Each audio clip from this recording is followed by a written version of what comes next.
This interview is a part of the Oklahoma Historical Society's oral history program, Living Legends Collection. There is no original date given for this interview. The interviewee, Mr. Sam Flood, did not have a formal interviewer. He simply sat down and taped his own life history for his children. He apparently made this tape in his own home, the location of which is not known to us. This interview is being re-recorded on the 18th of March, 1985, for inclusion in the permanent collections of the Oral History Program by Judith Michener. A note of interest: Mr. Flood was an 89er in the Oklahoma City area. You remember I told you kids that I'd send you a tape of the recording I made for Mr. Wood out here today.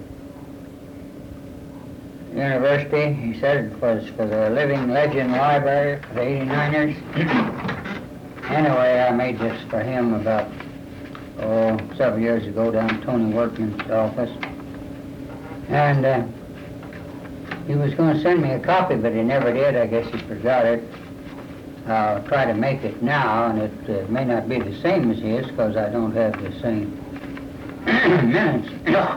Anyway, you kind of bear with me, and I'll try to make it. It's going to be a little long now. If you don't hang on, you'll have to miss something. First, I want to tell you about our 60th anniversary Mama and I had last, well, it was 1972. We made the Oklahoma City Times, got a picture in the paper, and brother, we had us a snorting good time. Anyway, I'm an 89er. I came here with my father in the opening of 1889. And I told you my father was a rover. He worked for a big cowman there in San Antonio. Got a big ranch, and he brought up these cattle. He run 2 or 3 herds every summer. I mean, drives. Dad homesteaded here in '89 on 160 acres southeast of Moore, down there on Little River in Cleveland County. Dad dug his cave, well, he walled the well, and put out a small crop, and then went back to Texas after his family. There's 4 of us kids. And I told you he was ruptured and he couldn't stand the hard work, so in 1898, I believe it was, 97 or 8, he decided he'd come to town, so he bought 5 lots in the corner of Reno and Broadway. That's right where your convention hall is going to be now. We bought them from Barnes C. Housel for $750. And they had some improvements on them, such as were. It had a 5-room house, had a store building, and a wagon yard, camp house, sheds. So, Dad went in the grocery business. He didn't know nothing about the groceries, but he thought he did. Anyway, Bill was much older than me, so he helped Dad in the store. And I run the wagon yard, or I thought I did. I had to clean stalls out every morning before school. And in the evening I get home, I'd have to get on my pony and ride out to the edge of town and see if I could run in some customers, covered wagon customers. We got 10 cents for them putting a team in the stalls, and they had access to the bunkhouse. And we got a nickel a gallon for shell oats, nickel for sheep oats or flake of hay. They're supposed to buy some groceries, you know. Daddy built that 3-story brick there, and I believe it was 1903. The Bricklayers Union helped him build it, and they occupied the 3rd floor there for years. I have to tell you about Adam and Eve. There's an old man and young couple staying in a hog, what do they call it, hog yard around the corner. And they were preaching on the streets, like Salvation Army done a lot of that. Anyway, one afternoon they stripped off this naked as born, and they come out there hollering and says, Adam and Eve. Well, I guess somebody phoned the police because just as they started up Broadway there, north, why, old John Cassidy and Mike Connors grabbed them. They run them in that old tin barn in George Hale on the corner.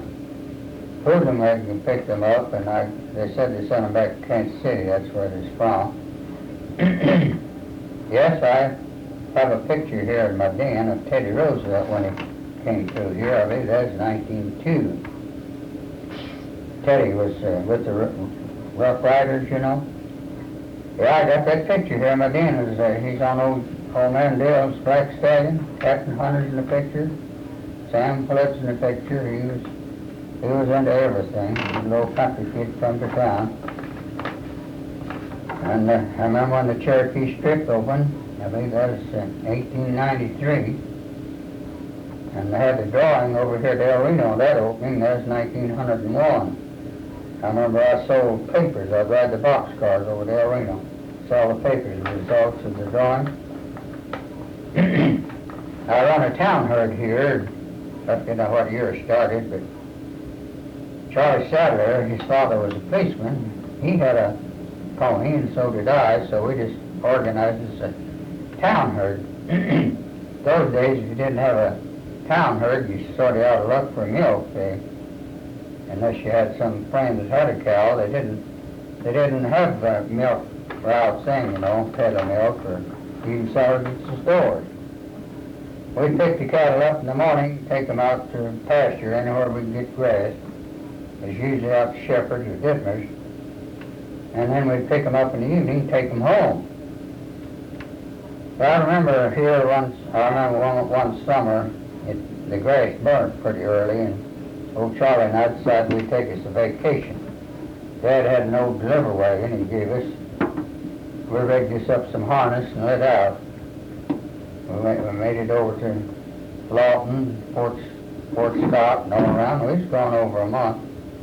But on the way back home, we run into a little difficulty. The old South Canadian had quite a bit of water in it.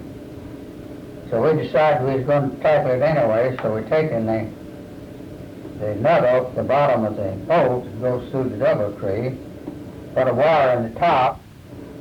Charlie rode the dashboard, kept his foot on the boat so it wouldn't jump out. And I reckon when he hit the channel out there, the old wagon swayed pretty bad, and I think Charlie got scared and he hollered jump, and that's all I could do was jump. He pulled the string and we grabbed onto the double tree, and the ponies taking us out. We lost everything we had, but the ponies, so we just taken the harness off of the ponies and throw them in the river too, and we jumped on and rode the ponies in Oklahoma City bareback. My schooling was interrupted. I jumped grade school to high school, and then from high school out to Epworth University. It's OCU now. Old Cy Young got a job out there coaching, so I went out there to play football and baseball. I remember old George Golf was their mascot as the baseball team. So I caught out there, I don't know what year that was, 1905, I believe, and I believe it was 1906. Anyway, I was 17 years old, and old Doug Risley got a job as managing the Fort Smith Ball Club down at Fort Smith in the O.A.K. League. So he rigged me to come down there. Well, I did, and when I hit the streets down there in Fort Smith, the magazine there on the right had a big sign on the magazine says, "Hell on the Border, Judge Parker hangs 99. Well, at the summer, after the season's over, I came home and answered an ad in the paper here. that is wanting to catch her down to Sulphur. They're having their annual carnival down there. I've been had 2 weeks of that. So I went down there and checked in at the old commercial hotel there in Comanche, and Clerk told me, said, you're going to have to share this room for a few days anyway. And I told him that'd be okay with me, and that night the man come in, he said his name was Frank James. Well, I don't know, I believe I'd have backed out, but make the deal. Frank turned out to be a perfect gentleman. He bought my breakfast one morning. He was only there about 3 days. The man that run the lumberyard down there was one hard Frank, and Frank went out to his house to stay. But Frank was down there to start the races and be a judge, more of a drawing card than anything. See, they had baseball in the morning, racing in the afternoon, and shows, and that kind of stuff going on day and night. I never seen so many doggone Indians in all my life. I mean blanket Indians. Some of them didn't have on nothing. I remember I went down to Sulphur, catch a couple of weeks having some kind of a doings down there. Might have been the next year. But old Bob Bailey was just like the sheriff, and he was playing on the team. Young buck home from college. Anyway, that night down on the street, he put this Monte Carlo gambling guy under arrest. The old boy hooked a gun out on old Bob. Bob told him, said, well, you can go now, I'll get you later. And old Bob stepped in his daddy's drugstore there and got his shotgun loaded with buckshot. And old Tony Adams and I, we was right behind old Bob, going down the alley, and when there's a break in the building line there, and the guy's going in the back steps, and old Bob hollered at him and let him have it and killed him. Old Tony Adams is living over here at Shawnee now, if you want to ask him about that. Yes, I was in statehood. Come in, whiskey, go down the bar ditch at 12 o'clock. Now, I told you my daddy was a roller, that's a cowboy. Drove cattle through this country years before I was born. And I've got a book here in my office. It's published in New York in the 18th century. A Love of a Cowboy is describing the longest cattle drive on record. Well, they left Brownsville, Texas, March the 15th. I believe it was 1883, with 3,100 head of longhorn steers. And they were delivering them to the, they landed in Fort Benson, Montana in September with 3,112 head. They delivered them to the U.S. government, Blackfoot Indian Agency there, and see the cows and the horses and the men all had to swim every stream. There wasn't any bridges then. They could get the ferry, get their chuck wagon over on the ferry's roof. Sometimes they'd have to drive way out of the way to get it over, but they did. And the boys, in the saddle, sun up, sun down, and they slept on the ground and got $50 a month salary. Now then, they want air conditioning and that much a day. And I got a book in my den there, Ed Nix. He was our United States Marshal here during the Territory days, the opening. I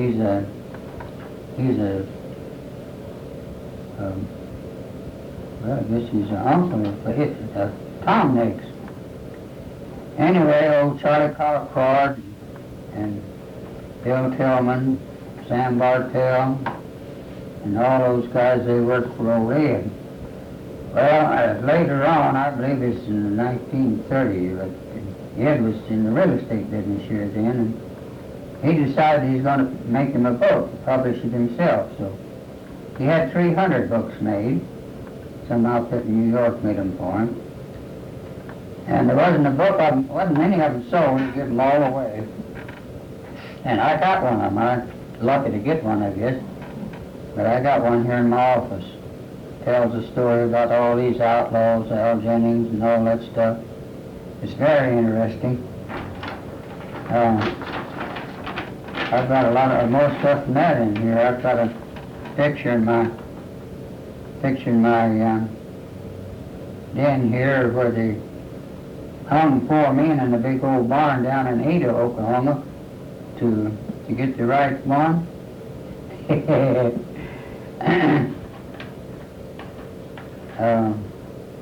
That's where old Lord Winter got his wife down to Ada. Here about, I don't know, 2 or 3 years ago, I get the Historical Society out here at the Capitol, Roy Pope. Anyway, there's 2 passenger carloads of stuff. Well, it was a mounted buffalo, an eagle, prairie chicken, scale quail, blue quail, mostly pictures and trophies. I've got a record of it here in my den, and they're supposed to put that on display out there. I don't know if they ever did or not. Buffalo I killed down on the South Canadian River, had it mounted. The eagle, dog-faced eagle, I have to tell you about that. Old George Goff was with me when I killed that eagle. I didn't kill it, one shot hit it in the head and addled it. Boy, when that thing come to it, like to give me a whooping. I don't mean maybe. Anyway, I give the eagle to Joe Patterson, he was our park commissioner then. And we put it down there in the Wheeler Park. And the darn thing starved itself to death, wouldn't eat. So after it died, I had it mounted and put in the store there, the rest of my trophies. One day a young Indian buck came in there.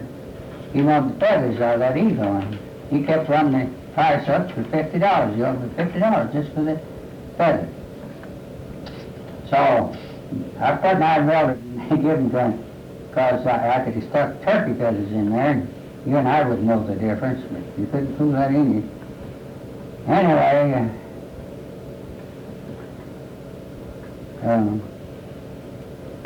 I'll have to tell you about this goose hunt we went on. That might be interesting.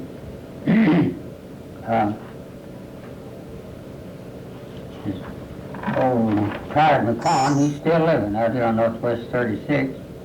George Campbell and Fred Garland and I, we all went out to Vic Smith, a friend of ours this side of Canadian Texas. They're on the South Canadian.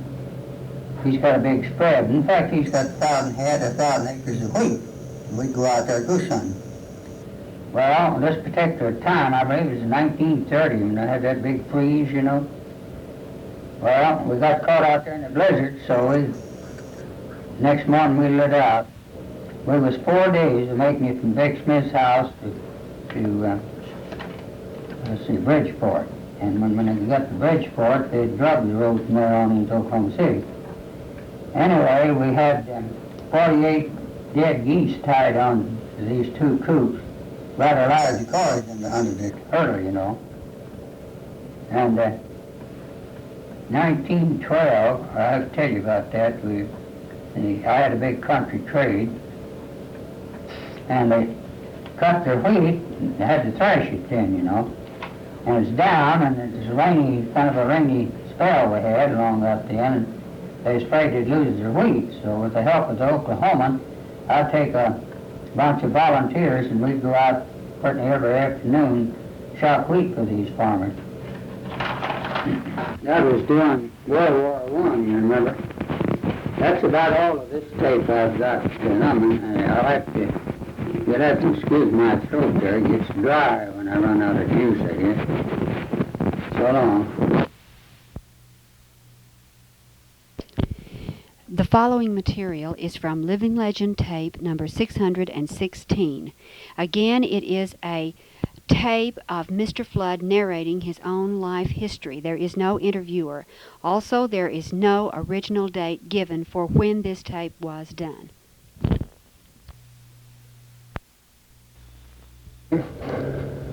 This old man Flood, Samuel Flood talking, Sr. Several years ago I was down at Tony Workman's office, and Mr. Woods came in and asked me to make a tape of my early life here in Oklahoma. He said it was for the University Living Legend Library for the 89ers. Yes, I'm an 89er. I came in here with my father 1889, and I was 11 months old. First, I think I'll tell you about my dad. My father, Zach T. Flood, was a rover. He and his brother both worked for Mr. Lovell out of San Antonio, Texas. They'd buy these cattle up in the wintertime, and in the spring and summer they'd drive them through to a railroad point, usually in Kansas, where they could have a shipping point. And now I have a book in my office published in New York in 1882. The title of the book is The Log of the Cowboy, the longest cattle drive of record. They left Brownsville, Texas, March 15th with 3,100 head of Longhorn, and they drove them all the way through to Bronson, Montana. They delivered them there to the government Indian agency there for the Blackfoot Indians. And their saddle was their home, or they had to sleep on the ground, and the men or the horses and the cattle had to swim every river. They didn't have any bridges them days, you know. They could usually get the ferry wagon over on get the chuck wagon over on a ferry, and their salary was $50 a month. Now, my father, Zach Flood, was ruptured in 1886, I believe it was, and he had to give up this hard riding, so the government taking him on as a helper or more of a wrangler and guide. They're getting ready for this opening of the territory here.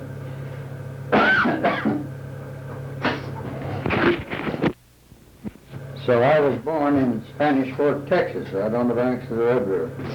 When they opened the country, my father was helping surveyors in here and laying it out and whatnot. And when they had the opening, I couldn't say for sure that my father made the run or was already here and staked it. I don't know, but the fact is that he homesteaded southeast of Moore down there on headwaters of the Little River. Leads me to believe that he run in from Purcell or the south. Anyway, that don't make any difference. I looked at the abstract down in Cleveland County, and Father patented the farm and sold it to my brother Bill in 1925, I believe, and he sold it to George Smith. And George Smith's with us, living on it now. And the last time I was down there, the old cave or dugout was still there. Anyway, the hard work on the farm was kind of telling on Dad, him being ruptured, and Brother Bill hurt his leg and wasn't much help to Dad. So in 1897, he came to Oklahoma City and bought 5 lots at Reno and Broadway from Byron C. Housel. And I was told he paid $750 for them, with the improvements such as they were.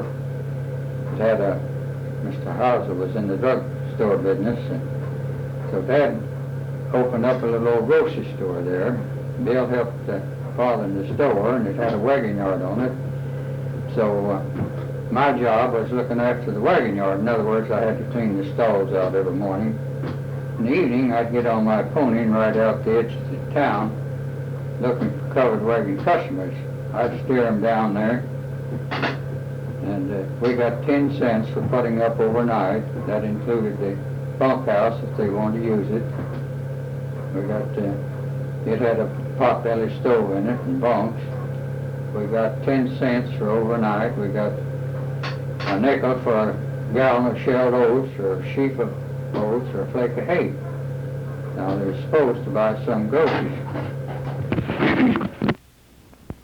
Now I don't remember just what year it was, but Mr. Sadler, Charlie Sadler, I mean, his father was a policeman, and he had a pony and I had a pony, so we got our heads together and formed us a town herd.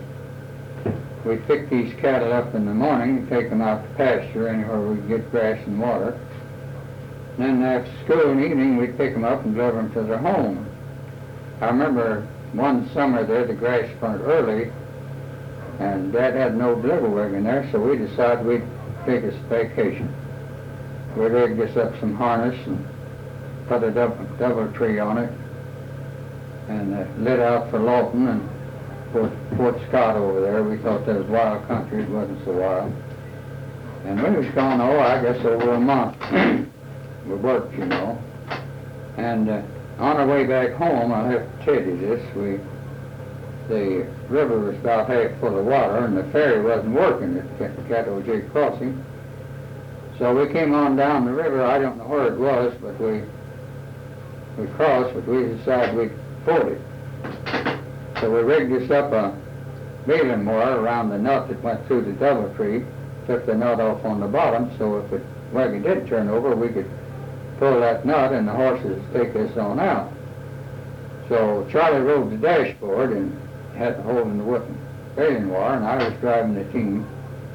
And when I hit the channel there, the little old lag wagon swayed pretty bad, and I think Charlie got scared more than anything. But anyway, he hollered jump, and I had nothing to do but jump. And the pony's taking us out.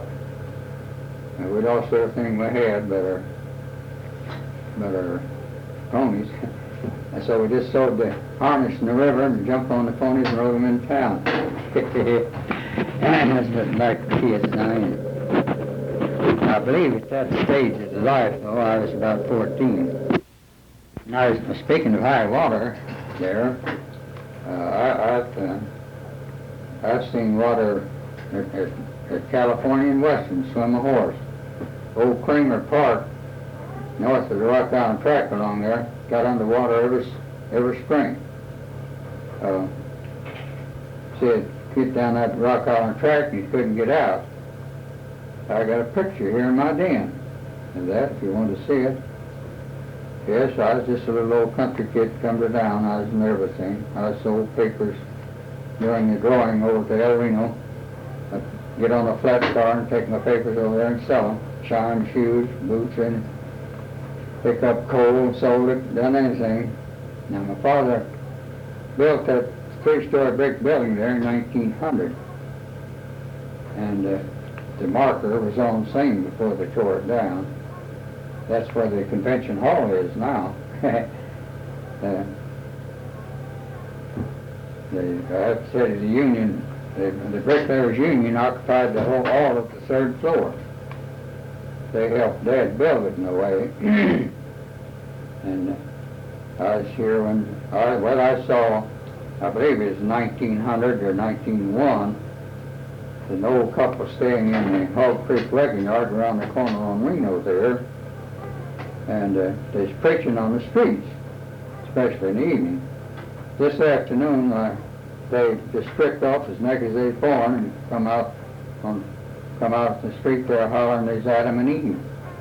Well, just to turn north on Broadway, old Mike Connors and John Cassidy nailed them and ushered them in that old tin building George Hale's on the corner. And police hoodlum come down and picked them up. They said they sent them back to Kansas City, where they're from. And I was here in Prohibition, 1907, I believe that was. After 12 o'clock, whiskey went down the bar ditch. I don't remember just what year it was. Teddy Roosevelt came through here. Anyway, I got a picture here in my den that's taken down there by the old compress, I believe on Noble, east of the tracks, Santa Fe track. Old Captain Hunter's in the picture, yes, I was in the picture too. And I have seen men gunned down. Now from 1897 to 1903, I believe it was, we lived at 117 South Broadway on this property. And across the street, there was a saloon on the corner and one on the alley. And it's a wonder I ever made it. Now, my schooling was interrupted because they wanted me to come to high school to help them play football. I was having Central High School was having their annual battle with Dallas then. And then the next year, Cy Young got a job coaching out here at Air Force University. That's OCU now. And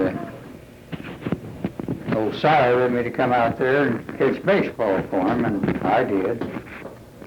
And I believe it was the next year, maybe the second year, old Dad Risley used to play with Oklahoma City here in the Western Association.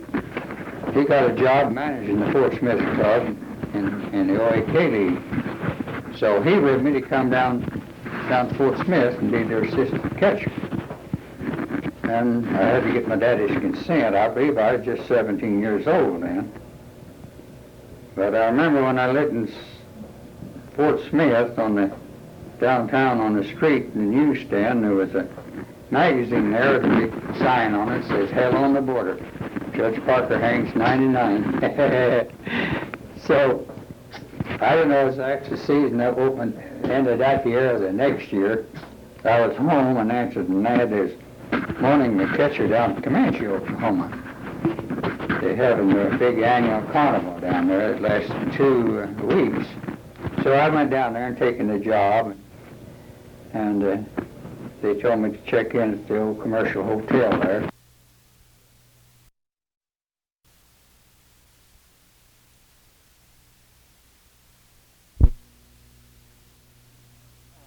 And that is morning the catcher down in Comanche, Oklahoma.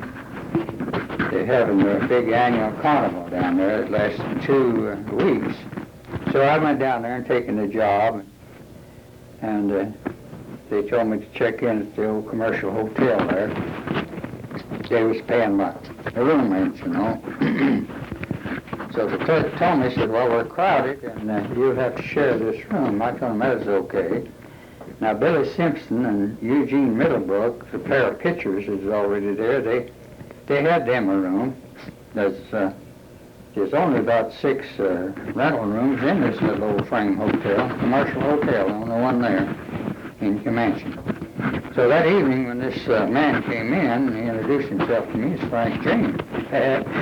Well, I don't know, anyway, I stuck it out, and I'll say this, that Mr. James was a perfect gentleman. He even bought my breakfast one morning. Frank was there more as a drawing card, I guess, than anything else, but he started the races, was a judge.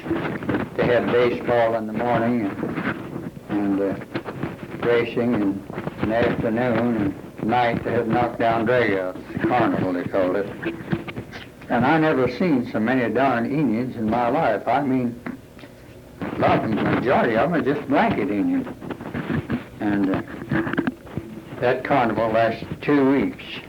I guess it must have been the next spring, after the season's over, old Logan Taylor, that was out pitching for Epworth University, he called me and wanted me to come down and help him out down Sulphur, Oklahoma, and I did. And playing on the Sulphur team, I believe he played third base, was a young man named Bob Bailey, just home from college, and he'd been elected sheriff of that county. But one evening there on the streets, he put this Monte Carlo gambling guy under arrest on the corner, and the old boy whipped a gun out on Bob, so Bob told him, go ahead, I'll get you later. So he stepped in his daddy's drugstore there on the corner and got his shotgun loaded with buckshot, and he lit out after old Bob, after this gambler, I mean, and old Tony Adams and I was right after old, we was right over Bob's heel. And just going down the alley to a break in the building line, this gambler was fixing to go into the door of his joint, back door, and old Bob hollered at him, let him have it. Well, old Tony Adams and I was right behind old Bob. Now, if you want to ask Tony, Tony lives in Shawnee, or he did the last time I talked to him. He was in the real estate business over there. Tony was playing first base on the ball club. I have a picture in my den here of that Epworth University. No, I don't have the Epworth. Anyway, I've got a picture here in my den of where they hung 4 down to Ada, Oklahoma. They hung 4 to get the right one. There's a big barn down there. Well, that's where old Lloyd Weiner got his wife, you know. Now, my father gave me half interest in the store and I forget now what year it was, like 1908, I believe, to get me to quit playing baseball. I didn't want it done in the store, but I didn't want to make my father mad, so I accepted it. Next spring, they sent me my contract. I sent it back. Told them I was quit playing baseball. So I think it's about the 1st of May, I got the fever, and I couldn't take it, so I just told my brother Bill he could have my interest in the store, that I was going to play baseball. So I ordered Stilly at Fort Worth to send me a ticket. Instead of, he sent me a ticket to Newton, Kansas, up in the Kansas State League. Well, I went up there starting to catching. Old Nick Allen was the main catcher. He'd stuck his finger in one, and that throwed all the work on me, and I wasn't in condition for it every day, you know. And anyway, my appendix bursted, and Hutchinson, Kansas, right on the ball field. So that put a career to my baseball career. Back home, and they give me back in the store and let me go back in the store. And Ruby and I was married in 1911. That's 63 years ago now. I sold the store out in 1944. Well, I wasn't in good health. I was in poor health, and I couldn't get any help, so I just sold it out and went selling real estate. I've been selling real estate ever since.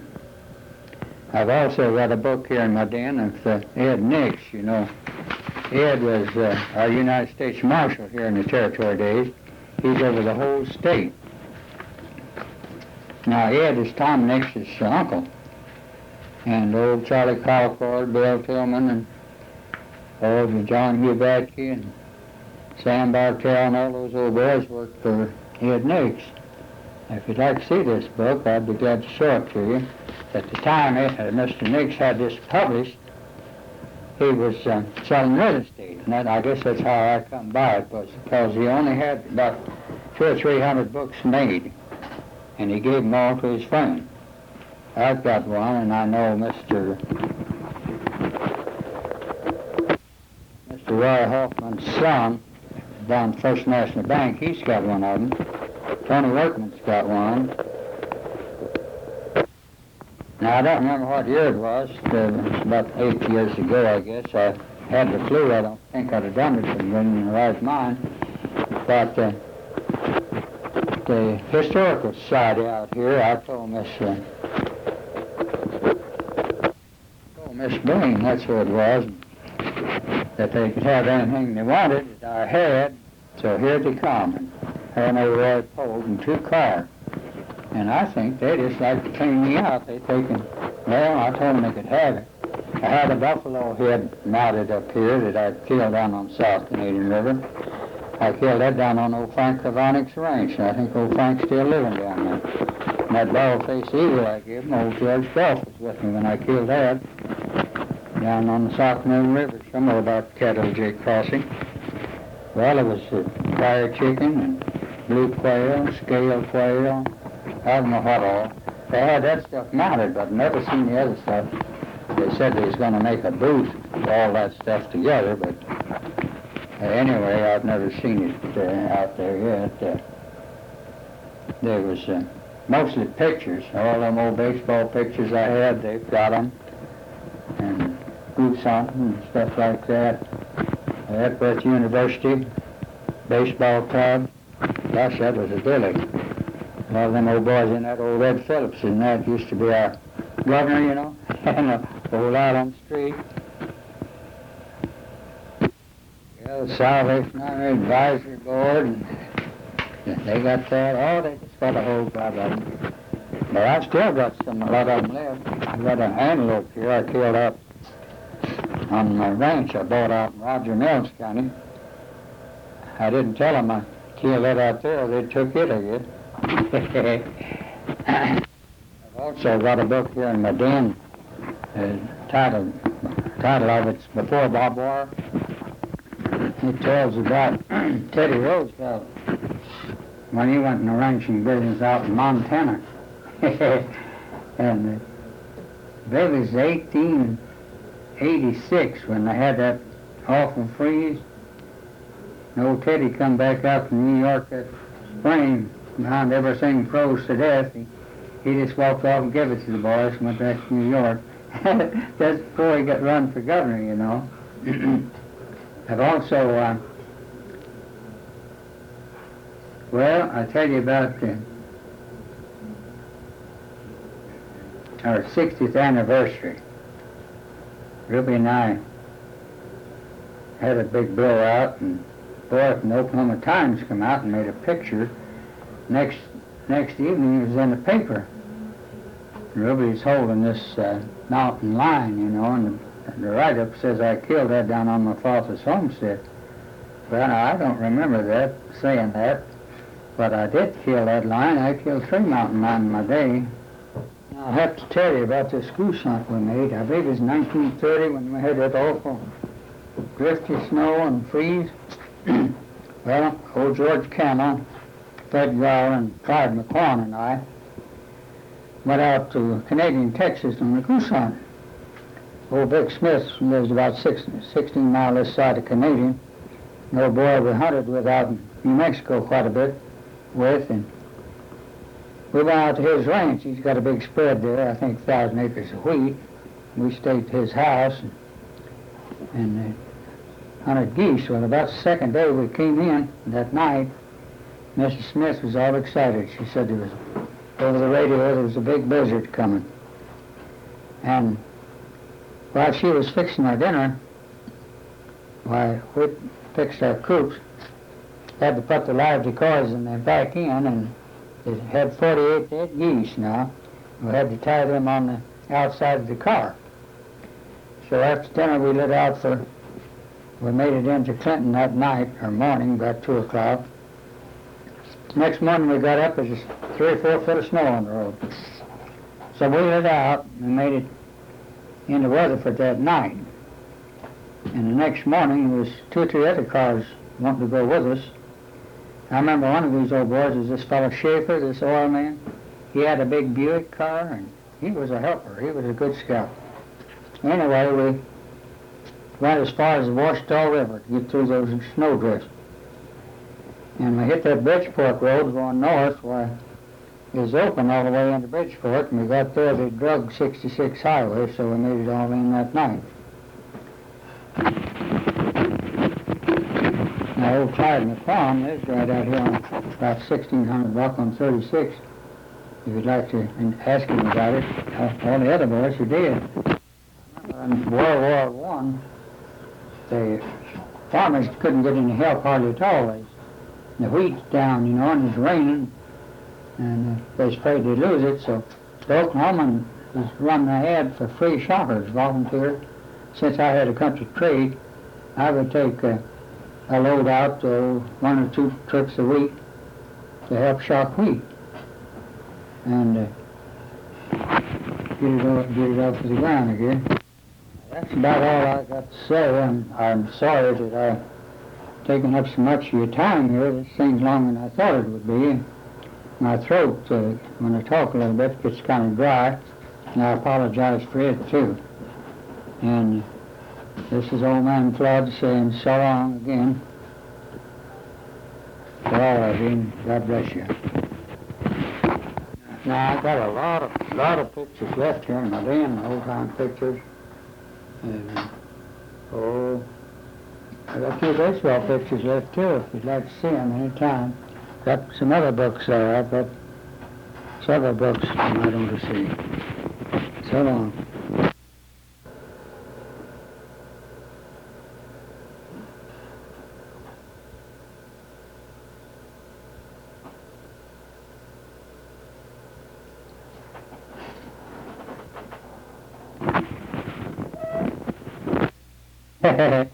Goodbye to y'all.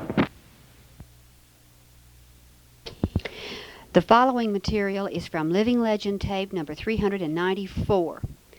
Mr. Flood is not being interviewed. He is relating his own life history, again for his children. There is no original date given for this tape, and there is no introduction on this tape.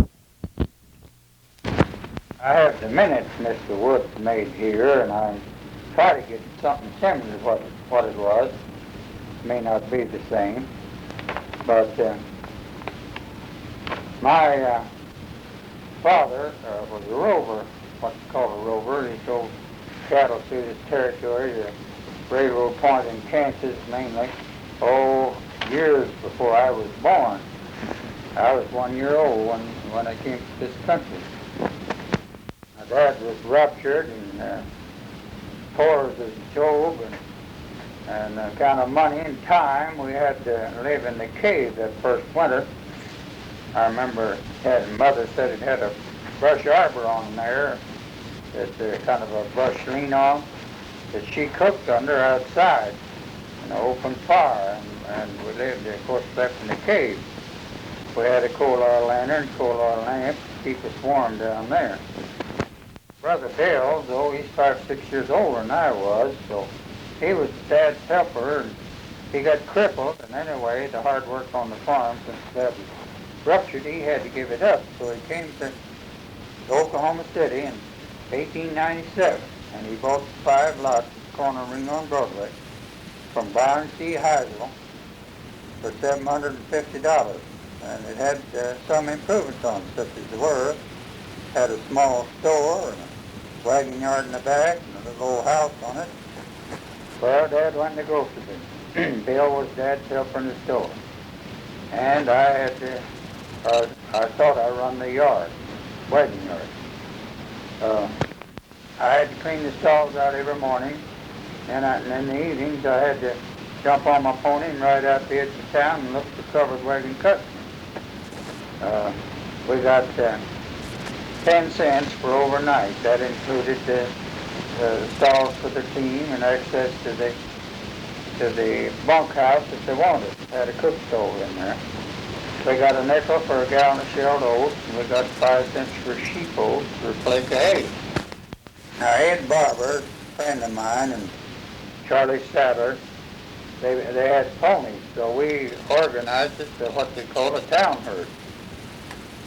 Well, we picked the milk cows up in the morning, take them out to grass, and take them out, usually out to Shepherds, the Dittmers, anywhere we could find good grass, and we bring them back in the evening. You know, in them days, if you didn't have a cow, you're pretty much out of luck to get milk.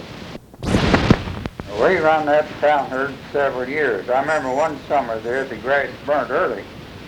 So we rigged us up an outfit and lit out over for Fort Scott, flaunting and over in there just working and seeing the country. And the funny thing was, we came home with more money than we left with.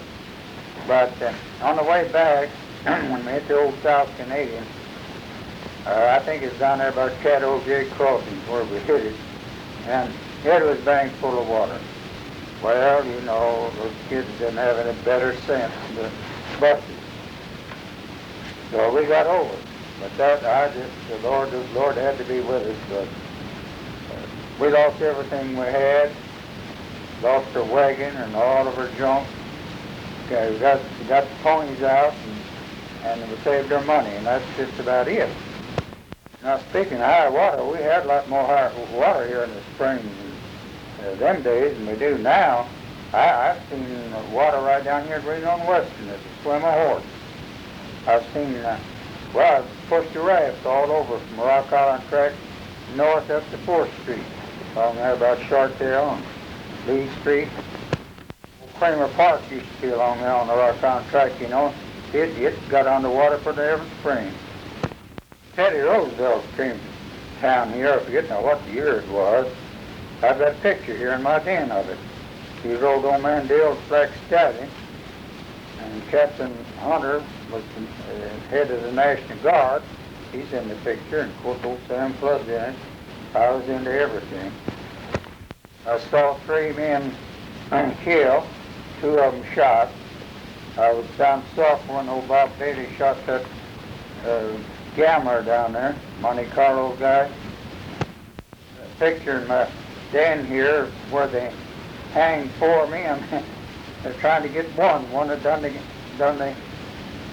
the dirty murder. They hung 4 of them. That was down to Ada, Oklahoma. Yes, I here, and Prohibition came in. Whiskey went down the bar ditch. That's where it all belongs anyway. Yeah, I even saw Adam and Eve. They came out of that old Hog Creek wagon yard around the corner on Reno, headed north on Broadway, north, and old Mike Connors and John Cassidy nailed them. And they run them in that tin barn on the alley there and kept them from the patrol wagon to come down and pick them up. And I guess they sent them back to Kansas City where they come from. No, they didn't have a darn thing on. Now my education was interrupted. I jumped grade school to play football up here at high school. And I jumped, old Cy Young was coaching out here at Epworth University. And he read me to come out there and catch baseball the next spring, and I did, of course. And I think the next spring I jumped up to Central and caught for them in the spring. And then later on I joined Fort Smith, Arkansas down there and caught baseball for them in the OEK League. I remember when I hit Fort Smith on the newsstand there on the street, there was a magazine with big letters that said, "Hell on the Border, Judge Parker hangs 99. So after the season was over, I came home and answered an ad. Now, it might have been the next year. But anyway, this little town of Comanche down here was advertising for a catcher. They'd having their annual carnival down there. And it was just 2 weeks of blowout. So I went down there and taken a job catching for them. And they had a big crowd, and they shortage. They only had one little hotel, commercial. And the guy told me when I checked in there, he said, "Now you'll have to share this room with another man." And I said, "That's all right, I didn't care about that." But when he came in, I remember he told me his name was Frank James. I didn't know whether to move out or what.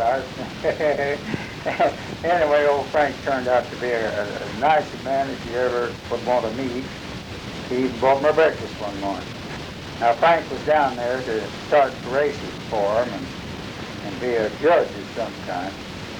I never will forget that week. Never seen so many naked Indians in all my life. I mentioned my father was a rover. I have a book in my office published in New York about the longest and the biggest cattle drive on record. They left Brownsville, Texas, March 15, 1882, with 3,100 head of longhorn. And they landed in Fort Benson, Montana, August 24th, same year, with 3,112 head.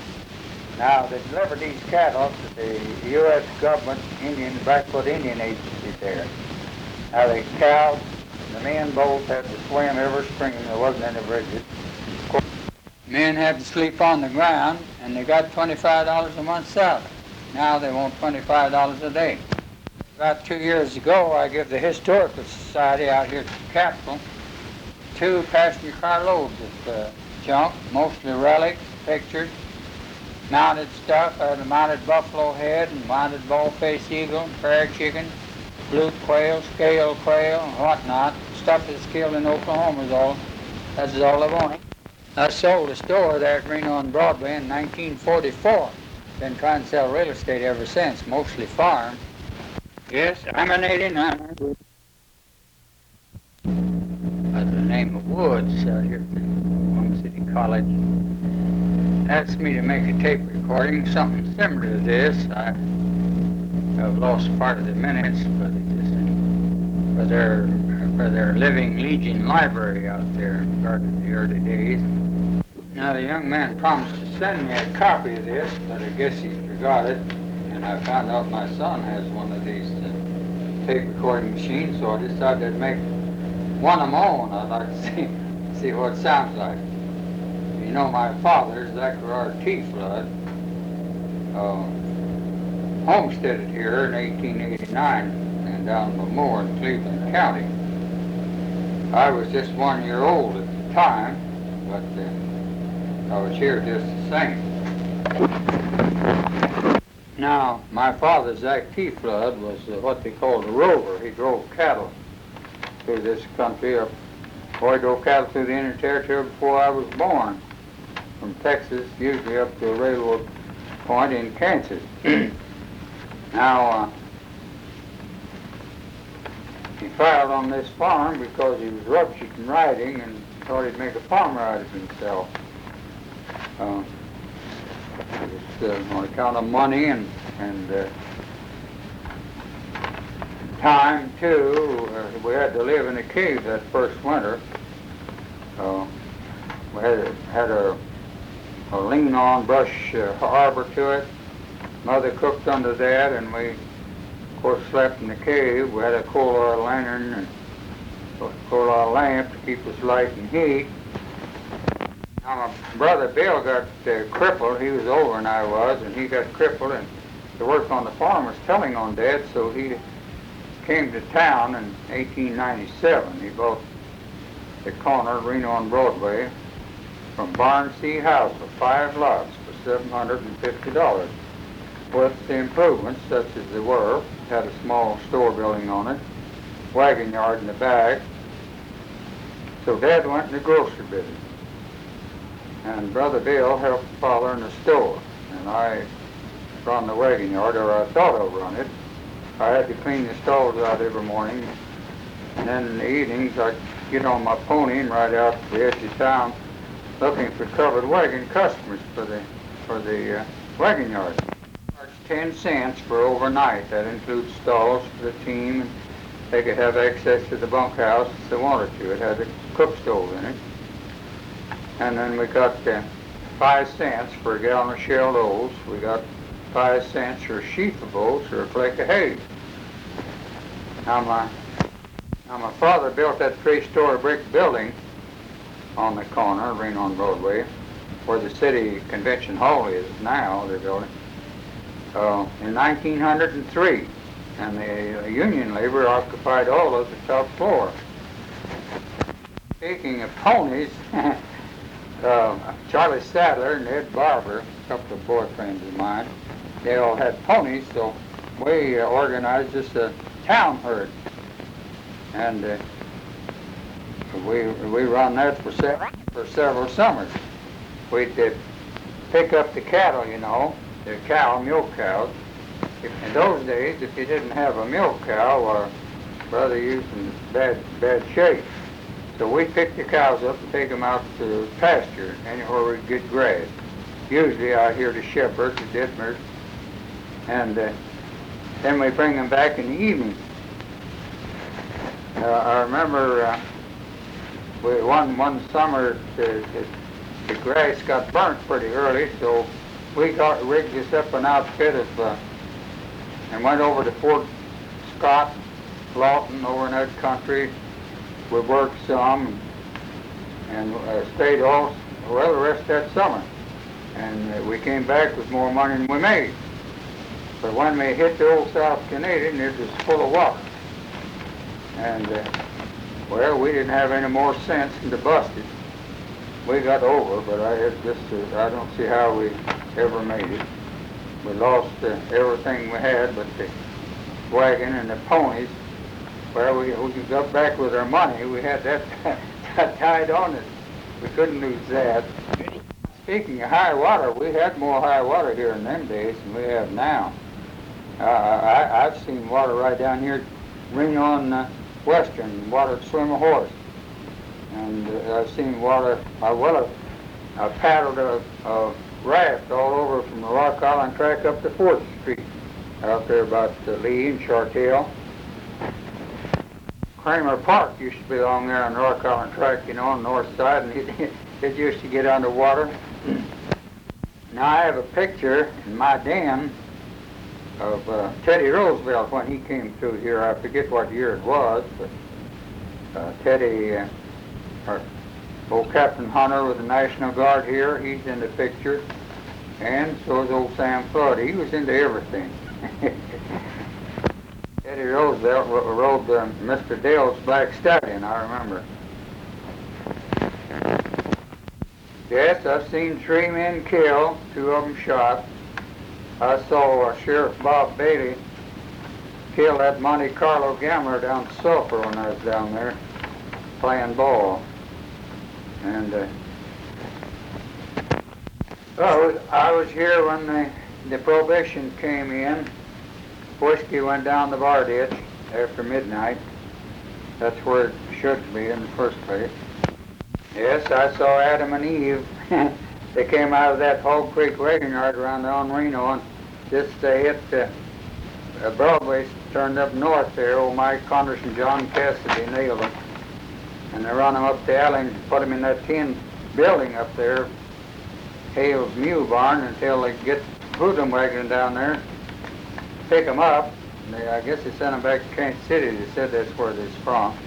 No, they didn't have a doggone thing on.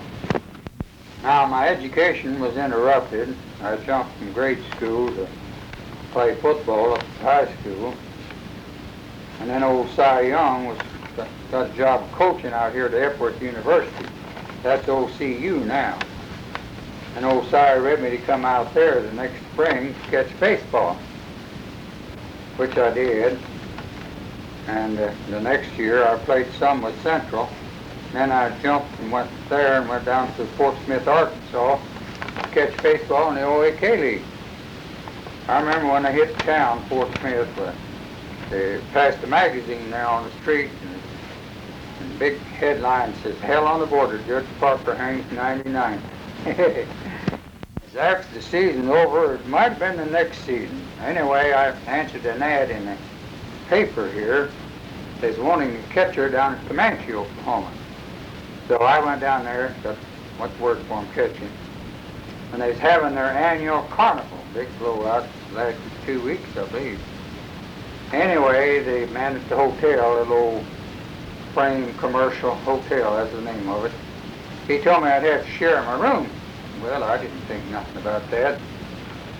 The man came in that night and introduced himself to me as Frank James. I looked at him and I just can't remember. I remember I got scared. Frank was down there to start the races for him, and the judge. He's a nice man. I just learned to love that man. He bought my breakfast one morning. I mentioned my dad was a rover.